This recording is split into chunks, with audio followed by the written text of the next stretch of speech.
IPL 2026 Chennai Chidambaram স্টেডিয়ামে মুখোমুখি হয়েছিল চেন্নাই সুপার কিংস ও পাঞ্জাব কিংস। টসে জিতে ক্যাপ্টেন শ্রেয়াস আয়ার ফিল্ডিং করার সিদ্ধান্ত নেন। প্রথমে ব্যাট করতে নেমে শুরুটা খুব একটা খারাপ ছিল না চেন্নাইয়ের। ঋতুরাজ আর সঞ্জু স্যামসন চেষ্টা করেছিলেন আগ্রাসী শুরু দেওয়ার, কিন্তু আবারও হতাশ করলেন সঞ্জু। মাত্র 7 রান করে ফিরতে হলো। তবে সেই ধাক্কা সামলে ম্যাচে প্রাণ এক তরুণ আয়ুষ মাহাত্রে, যিনি শুরু থেকেই নির্ভীক ব্যাটিং করে পাঞ্জাব বোলারদের উপর চাপ তৈরি করছিলেন। একের পর এক 4 ছক্কা, বিশেষ করে মার্কো জেনসন আর স্টোনিসের উপর তার আক্রমণ যেন ম্যাচের গতি বদলে দেয়। আর ঋতুরাজ কিছুটা ধীরে খেললেও আয়ুষের এক প্রান্ত আগলে রেখে রান বাড়াতে থাকেন। আয়ুষের আক্রমণাত্মক ব্যাটিং চেন্নাইকে ভালো জায়গায় পৌঁছে দেয়। শেষের দিকে সরফরাজ খান আর শিবাম দুবের দারুণ ফিনিশিং দেয়।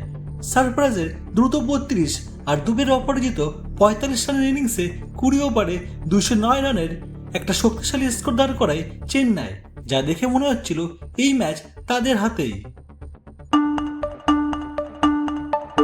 210 রানের লক্ষ্য তাড়া করতে নেমে পাঞ্জাব কিংস যে শুরুটা করে, সেখানেই যেন ম্যাচের মোড় ঘুরে যায়। প্রিয়াংশ আরিয়া প্রথম ওভার থেকেই আক্রমণ শুরু করেন। 4 আর 6 মাত্র কয়েক বলেই ম্যাচের চাপ উল্টে দেন চেন্নাইয়ের উপর। মাত্র 11 বলে 39 রানে বিস্ফোরক ইনিংস খেলে তিনি আউট হলেও কাজটা করে দিয়েই যান। এরপর প্রভ সিমরন সিং আর কুপার কনলি মিলে ইনিংসটা সামনে নিয়ে আবার গতি বাড়ান।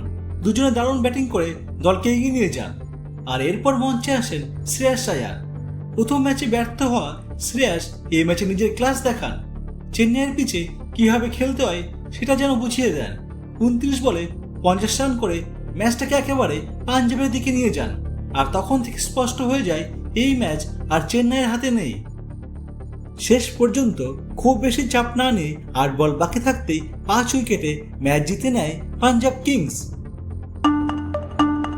এই ম্যাচটা আবারও প্রমাণ করে দিল শুধু বড় রান করলেই ম্যাচ জেতা যায় না। চেন্নাইয়ের ব্যাটিং ভালো হলেও বোলিং সম্পূর্ণ ব্যর্থ। আর সেই সুযোগটাই পুরোপুরি কাজে লাগিয়ে পাঞ্জাব কিংস দাপটের সঙ্গে ম্যাচ জিতে নেয়।